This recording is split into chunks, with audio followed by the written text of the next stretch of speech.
Dr. Mary Neal, you went through an incredible experience, a near-death experience that you have written on, you have spoken on. You're part of a new movie. It is called After Death. And I want to just start, for those who don't know your story. Really, this happened on a South American river. You almost lost your life. You essentially I did did. lose my You life. did lose your life, exactly. And which I know is so strange because here we are talking now, right? But you lost your Yep. life, you experienced something incredible. Talk first, before we get into the heaven experience, talk about the accident and what happened.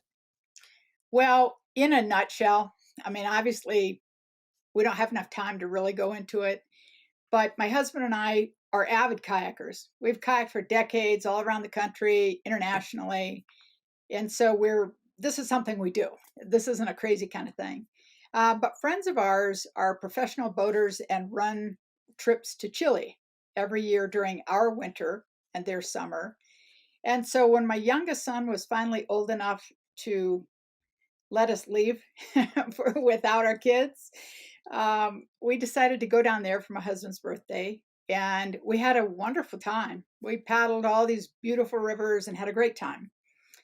And what was going to be our final day of paddling anyway, we decided to paddle a river that's well known for its waterfalls or its drops. And I'm not talking about Niagara Falls, but 10 to 15 feet, which are exhilarating and challenging, but certainly well within our skill set. And that day, actually, my husband did not go on the river with us. He woke up for the first and only time in his life with back pain. So he dropped us off, and then he was going to pick us up at the end. And so I went on the river with, again, these friends of ours that are professional boaters and a few other American clients. And when we came to the first more significant drop, another one of the clients sort of bobbled her way past me and kind of blocked the entrance to the channel we had selected to go over. And so my only option was to veer over and go over the main part of the waterfall, which is what I did.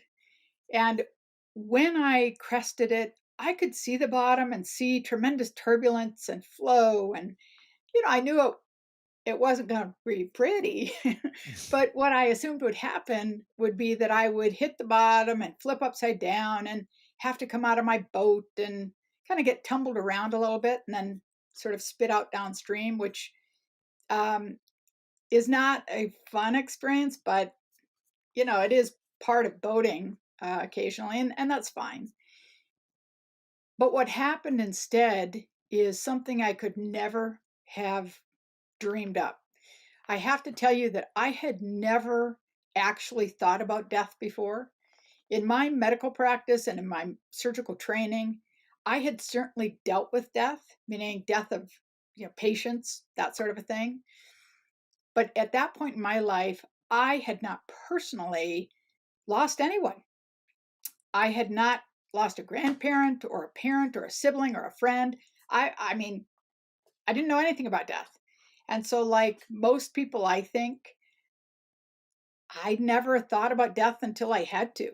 I had never thought about what would happen when I died. If someone had asked me, I'm sure I would have said, well, I think there's something more. I hope there's something more. I don't know. It's sort of this abstract concept that you say, well, I'll think about that someday, not this day. but Yeah. but I hit the bottom and the front of my boat became pinned or stuck in the rocks and the underwater features. And the boat and I were immediately submerged under 8 to 10 feet of water. And I am a spine surgeon, so I am very calm in high stress situations. And I didn't panic. People always ask, oh my gosh, did you panic? And no, I didn't panic. I set about trying to free me or free the boat, one of the two. But the weight of the water and the force of the current was too great for me to do anything. And I thought about my options, which of course were very few. and I realized that I would probably die. And it would be very easy for you or anyone who's listening to assume that, oh, a peace came over me and oh, I gave in.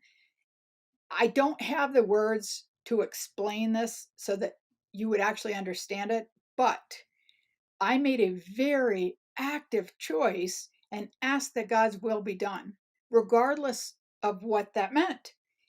And it seems like it would be a really passive thing, but it was a really active choice. And it, I really did have a choice. I could either choose God's will or fight it. And either way, I was going to die. I guess it didn't really matter. But the moment I asked that, I was immediately overcome with this very physical sensation of being held and comforted and reassured that everything would be fine. My husband would Even be as you're fine. underwater, even as you're Oh, yeah. underwater Oh, no, no, drowning, I was essentially. underwater for sure. Yeah. This all happened underwater. Wow. And I was being held by Christ, which, it took me a long time to actually say that out loud because, like probably everyone, I, I mean, even though we talk about not having to earn God's love or work for it, in our hearts, we still believe that, oh, we're not good enough. Like, oh, why me? I mean, I'm nobody. And that's really one of the first really beautiful things I think about my experience because it really is true. I mean, we are individually so completely known and so purely loved. We don't have to earn that. I mean, it's hard to accept that for us. I mean, but it's true. And so you're in this moment. You know in that moment I'm going to die. There's no Yeah. way out of this, and you feel that sensation that overtakes you. What then, once your eyes go black, once it happens, right? They What never went then? black. They never went black. So you never had, No, there was no transition moment. It just flowed for right. me personally, I never felt alive and then dead, conscious and then unconscious. I felt conscious and then more conscious, Wow. alive and then more alive. No, I never felt uh I never felt dead, Yeah, there was But no I gap will tell moment. you, no, not for me. And I will tell you that I'm very pragmatic and sort of concrete thinking. And God's time is different. The spiritual world's time is different. And there was definitely a shift in time, dimension. I'm not quite sure what the metaphysical words would be, but I could experience all of eternity in every moment. And so I could be held by Christ and be reassured and taken through this life review and all these things. But at the same time, I was still me. I mean, perhaps my best me, but I was still me. And I had this little thought balloon off to the side thinking, wow, this is really strange. Wow, Did you know it was the afterlife? I mean, did you know in oh, no, those no. At moments? this point, I was thinking, like, this must be a hallucination. I must be hypoxic. And so I would do self assessment exams. I'd say, okay, wait a minute now. I must have an air pocket because I'm very good with time. I knew I'd been underwater too long to still be alive. So I thought, okay, I have an air pocket. So I would think about, okay, take a breath. Do you feel air? And I'd say, no, I feel like a manta ray. I feel like an ocean creature. I felt glorious actually. And it was water, but I could still feel the plastic of my boat. I could feel the weight of the water. I could feel the current slowly pulling my boat out, my body out of the boat. I could feel my legs breaking as that happened. I mean, I could feel all these things with no pain, I might add. But at the same time, I could feel this intensity and purity of love and Christ's holding me and taking me through this life review and learning everything he taught me there. And then my spirit left my body and I mean it's truly a spirit. We leave. I mean, we all have these bodies here because that's part of this experience. But no, the real me, the essence, the spirit, the soul, whatever you want to call it, I don't care. I rose up and out of the river and um just felt glorious is just not even the right word, but felt so glorious in this incredible lightness of being. And Wow. once I was above the river, it was like Jesus kind of like, I don't know, this sounds corny to say, but he just kind of released me to the heavens. And then I was greeted by this group again of, I don't know what, people, spirits, beings. Again, those words mean different things to different people. So I don't know what to call them, but I knew that they were people who had known me and loved me as long as I have existed. I knew that they were all people who were important in my life story. I didn't personally recognize them because, as I said, I didn't know anyone who had died.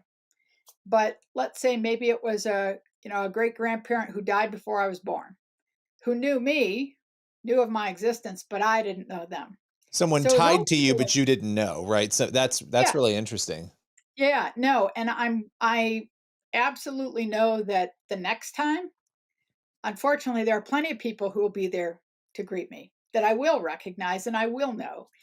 And the beautiful thing is that, when people sometimes people say, well, I don't want to be reconnected with my whatever, my father, because he was a jerk and I hate him and I never want to see him again. But one of the incredible things is that when we are reunited with people, it is with an absolute understanding of the history, the backstory, what the purpose of it all was. And we're reunited with an absolute purity of love. And so even people who you didn't like here on earth, I mean, it's still it's purity of love. I'm convinced that where love is present, and specifically where God's love is present, there's just no room for any of those destructive emotions. It's sort of like, light and darkness. I mean, all you have to have is a little tiny bit of light, and darkness can't exist because darkness isn't actually real. We talk about it, but it's not real. It's just the absence of light. And I'm convinced that all the destructive emotions that we feel, it's just an absence of love. Yeah, well, and you think about this experience that you have, and you've died in the water, you've gone to heaven, you're experiencing this, and you obviously come back because here we are doing this interview I right did. I got now. kicked out. You got kicked out. What was it like for you to wake up from this, Ah, right? And I know I'm yeah. oversimplifying the journey you were on, but to wake Yeah. up from this and realize that was not a hallucination, that was something you really experienced. Yeah. Well, it was very difficult.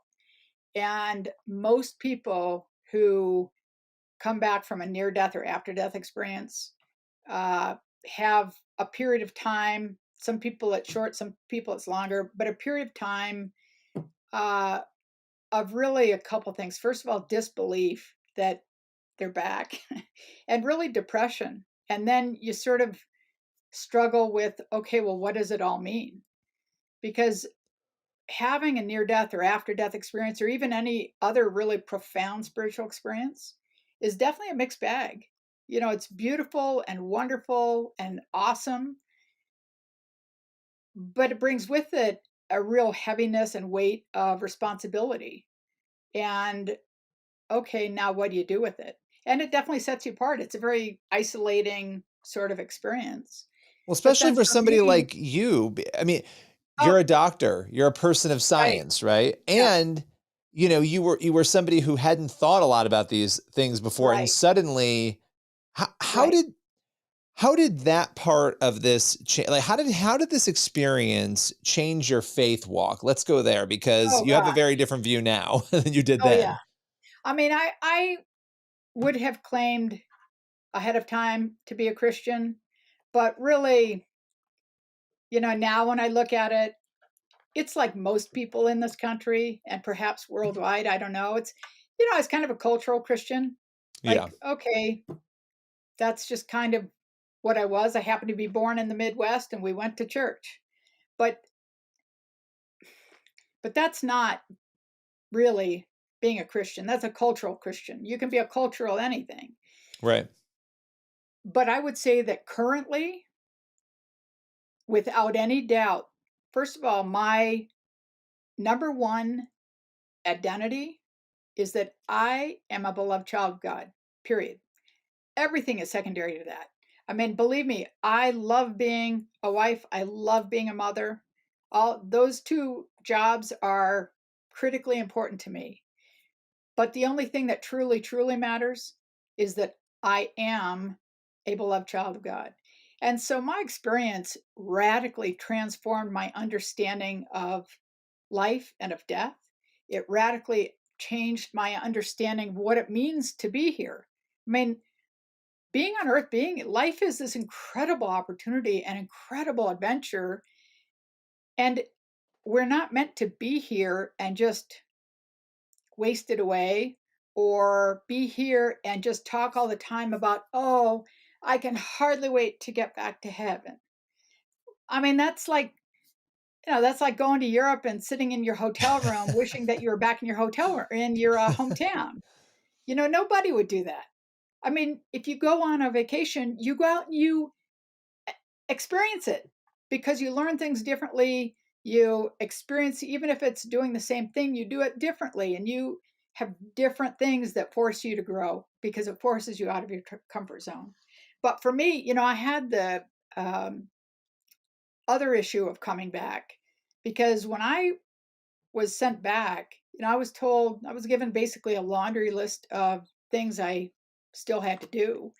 And you may or may not remember, I mean, I was told about the coming and unexpected death of my oldest son. And at the time, he was only 9 and he was healthy as a clam. I mean, actually, I don't know if clams are healthy, but he was healthy.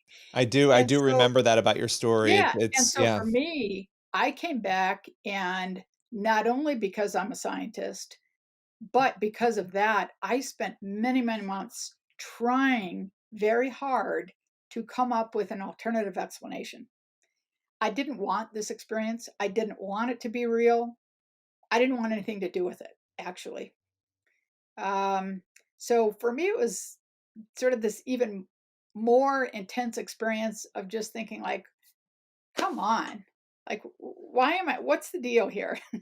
Why am Yeah. I stuck with this? And nothing on this list was anything that I wanted to do or felt qualified to do. I mean, everything, and that's kind of the way God calls us, right? You're never asked to do something that you feel like, oh, nice. That would be great. You're called to do something that pushes you out of your comfort zone because it's only then that you truly identify and discover your gifts, your talents, your ability to glorify God and serve God. Well, we have just under 2 minutes here, and there's so Ah, I could talk to you for 4 hours because your story is so fascinating. So we're condensing it down here, but I want to ask because you're in After Death now, which is a new mhm. film that hits on October 27th, and you get to tell your story once again, and it's very interesting and compelling the way this film is put together. What are you hoping people take away from After Death? I am so hoping that people see the film and bring their friends, even friends who are not faith based, because we're all going to die. And this film does a really, really good job of making you think. I hope that people leave this film feeling challenged in their own assumptions about what death means and what happens afterward. Because I'm absolutely convinced that if you get to the point where you accept that there really is life after death, then all of a sudden it propels you down this pathway of discovering meaning, purpose, and joy, which is the life I believe we're meant to live. Dr. Mary Neal, I so appreciate that. That is a great place for us to close. The film is After Death, and it hits theaters on October 27th. Thanks for your time today. Oh, thank you so much. It's a privilege.